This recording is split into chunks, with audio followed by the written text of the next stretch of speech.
Good afternoon, AME students, and welcome to our video where I'm going to go over a first technique in finding the inverse of any invertible matrix.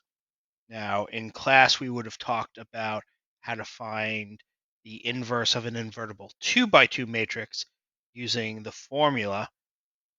But for sizes larger than 2 by 2, there's really not one set formula.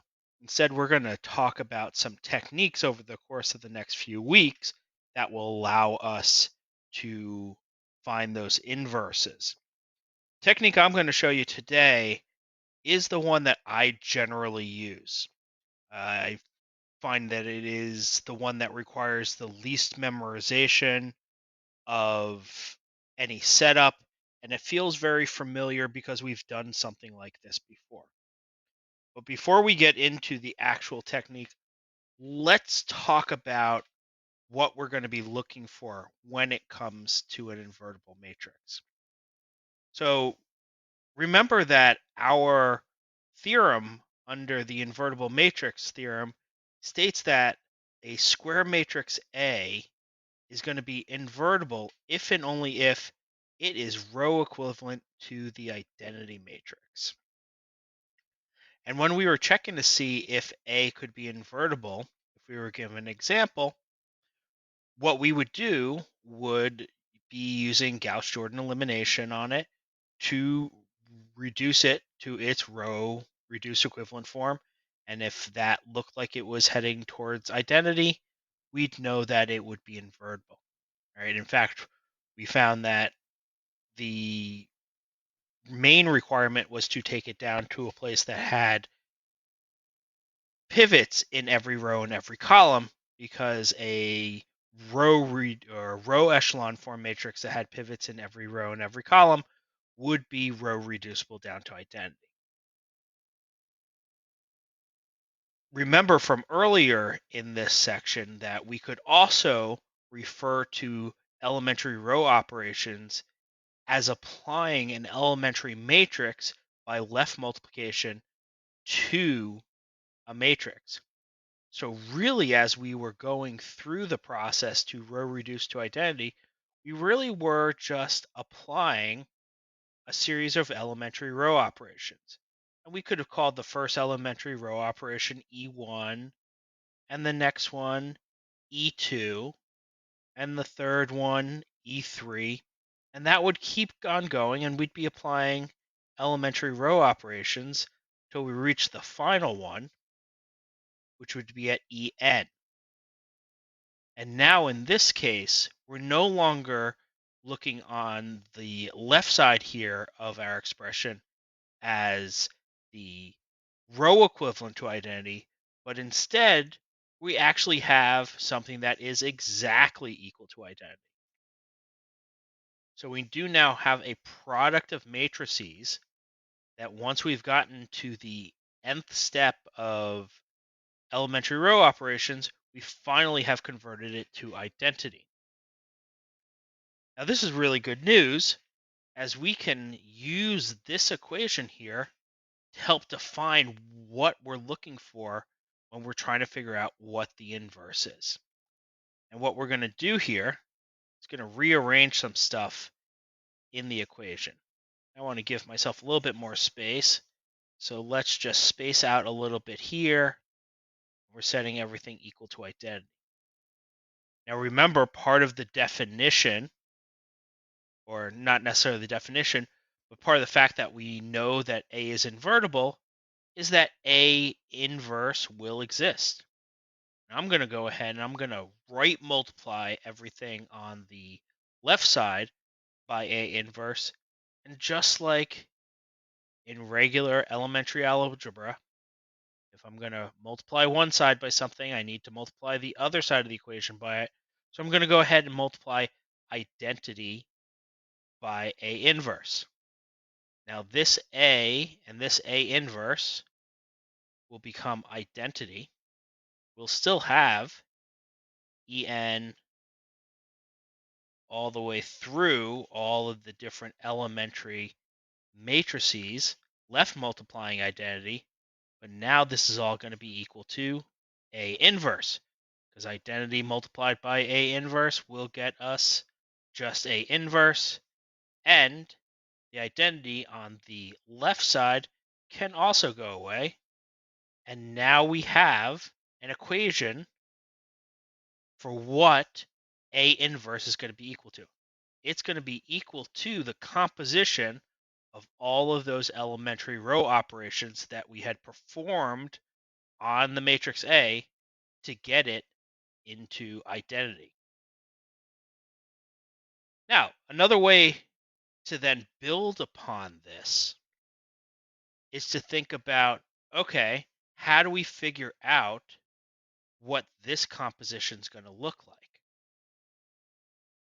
And what we could do here to get all of this set up to A inverse is reintroduce that identity that we had before.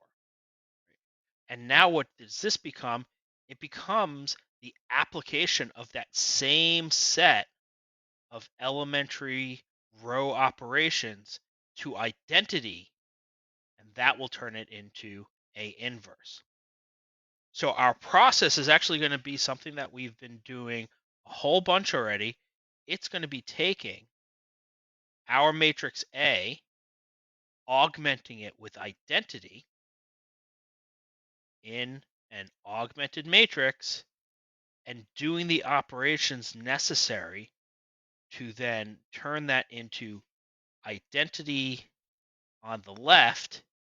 Those same operations applied to this identity on the right will get us A inverse. So effectively what we're going to do is augment our invertible matrix with identity and row reduce the original matrix until we get identity, and then we'll have on the right side A inverse.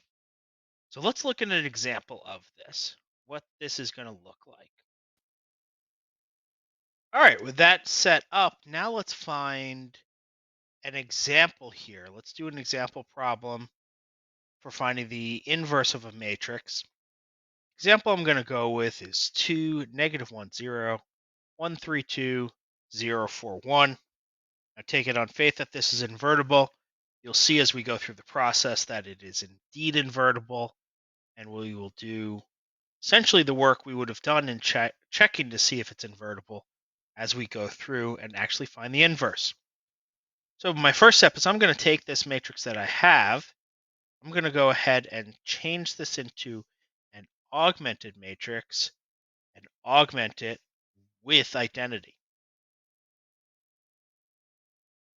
Go ahead, we'll put in 0 or 1, 0, 0, 0, 1, 0, 0, 0, 1.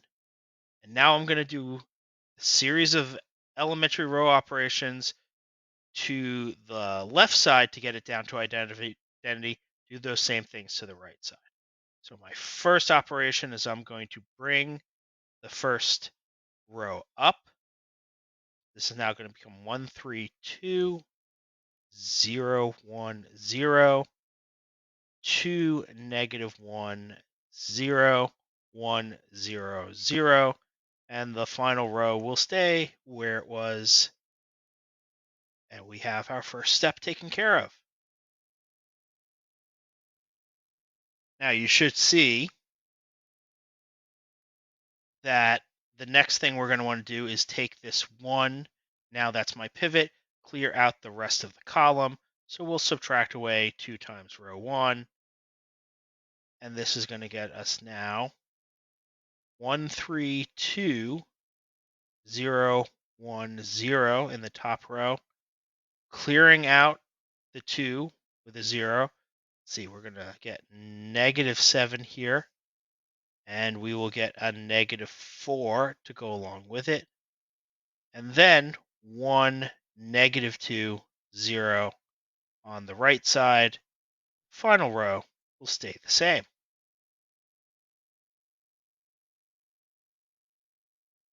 We could play around with this second row and go with a 7th divisor by multiply this by -1/7, but I think the quarter will probably work out better.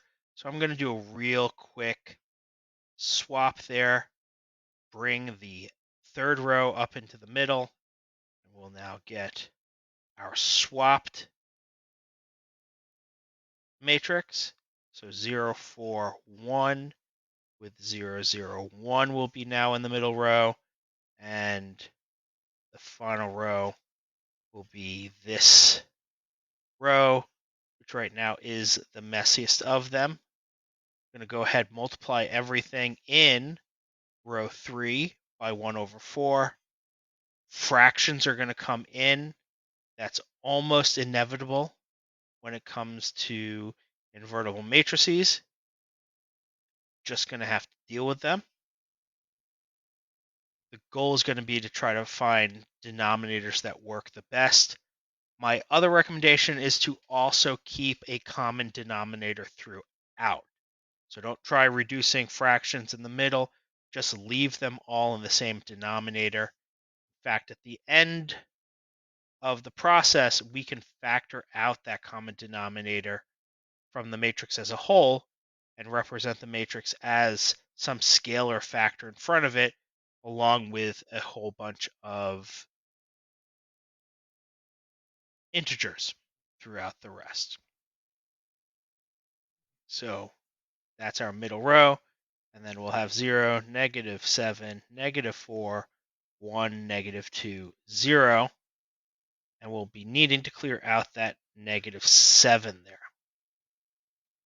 So that's what our next step is going to be. We will add 7 times row 2 to the bottom, and that's going to get us more fractions of a quarter down there at the bottom. So 1, 2, 1, 3, 2, 0, 1, 0. That really hasn't changed since the beginning. Second row, not going to change at this point. That third row is going to change quite a bit here. We're going to get 0, 0. I'm going to add, let's see, 7/4 to 16/4 and get -9 quarters. And then we'll get 1, -2, and 7/4 here at the end. Now we can see that, in fact, this definitely is invertible. We have pivots in every row and every column. And now our goal is to get it down to identity here on the left. So we would get A inverse on the right. We're going to move away now, it seems, from quarters into ninths, because I'm going to have to multiply this bottom row by -4 over 9 to turn this into the one that we need it to be as a pivot. As we continue on here, top 2 rows should not be any change here. They will stay as they are. Bottom row will change for the last time here as we reduce it to its final form. And that's going to be 0, 0, 1. The -1 will become a -4/9. We'll have 8/9 in the middle, and then -7/9 here at the end. Probably going to need to give myself more spacing there. But now we can start using this one to clear out its column. So we'll subtract away 1/4 of row 3 from the middle, and we'll subtract 2 of row 3 from the top. Now this is probably going to be where our toughest step is, because the fractions are going to become a little bit complicated, but we'll get to 130 here. Okay, we're going to be subtracting away 2 times the bottom row, so this will become 8 over 9. We'll be subtracting away, let's see, 16/9 from 9/9. So we should get -7/9 there. And then we'll have 14/9 here in the final value there. 0, 1, 0. and then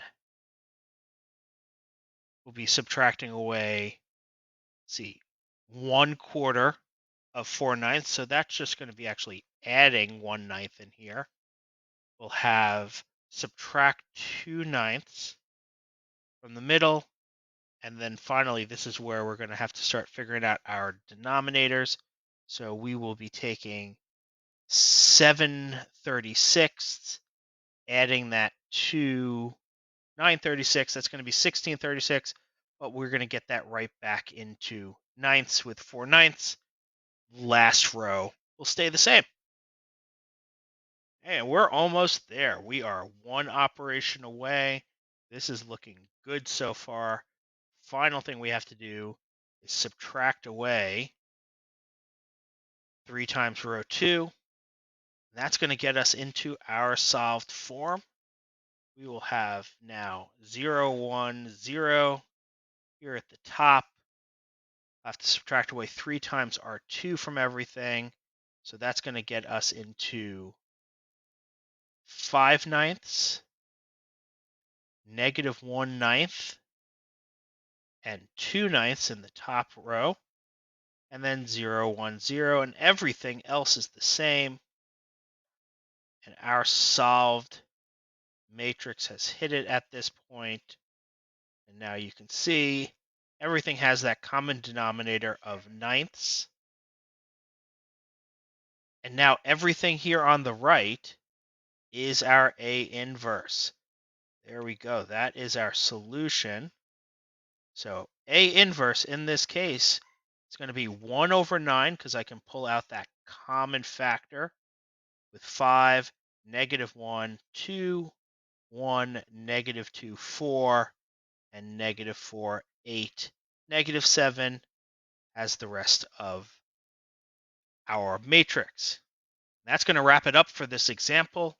Give some of the others a try in the homework, and I'll see you during our next class.